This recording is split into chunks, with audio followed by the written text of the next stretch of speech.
স্বামী পেয়ে আমি অনেক খুশি যে আমাকে এত ভালোবাসে।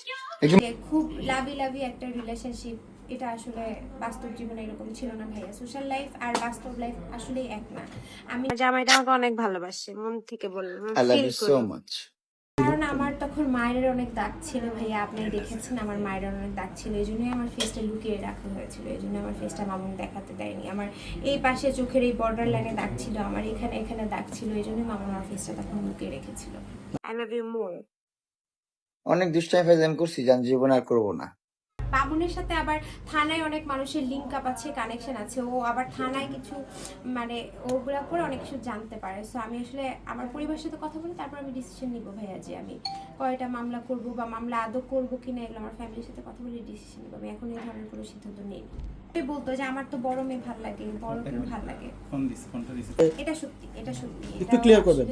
এটা আসলে আলবাবির দেখায়, এটা মানুষের সামনেই জাস্ট দেখায়, বা আপনারা ভিডিওর মধ্যেও দেখেছেন।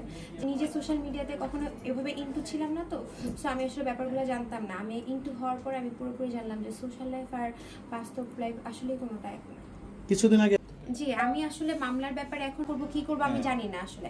আদৌ আমার মামলা নিবে কিনা, হ্যাঁ, আমার মামলা নিবে কিনা বা এই ব্যাপারে কারণ না, আমি আইনগত ব্যবস্থা নিব ভাইয়া, কারণ ও যেহেতু আমার সাথে অন্যায় করেছে, আমার তো আইনগত ব্যবস্থা নেওয়া উচিত।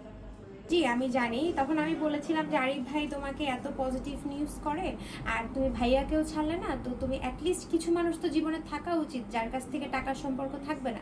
তুমি কিছু মানুষের সাথে অ্যাটলিস্ট সম্পর্ক এরকম রাখো যার সাথে টাকার পয়সার সম্পর্ক থাকবে না।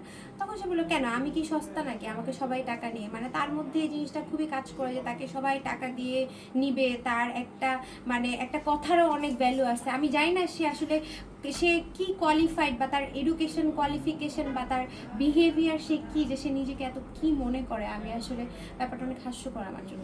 আপনি যেটা আমাদেরকে ইন্টারভিউগুলো দিচ্ছেন, হ্যাঁ, কারণ সোশ্যাল মিডিয়াতে অনেক বুলিংয়ের শিকার হতে পারেন।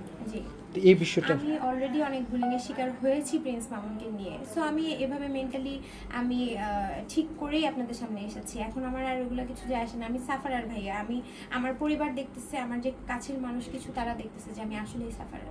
তো এগুলো বুলিং আমি হয়তো সোশ্যাল মিডিয়ায় দেখবোই না, আপনারা কি নিয়েছেন এই পর্যন্ত, আমি আমার জিনিসগুলোও দেখবো না যে আমি কি বলেছি বা কিছু। আমি সাফারার, আমি যেগুলো আমার ট্রু এগুলাই আমি বলেছি।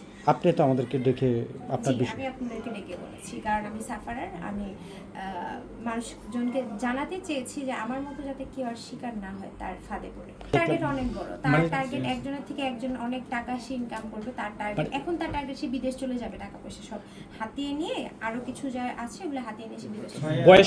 বয়সের দিক দিয়ে তো আপনি, আমি মামুনের থেকে 4 বছর তো তার কি আসলে সে মানে একটু তার সেম এজ বা ছোট? হ্যাঁ, সে খুব হাস্যরসিক ভাবে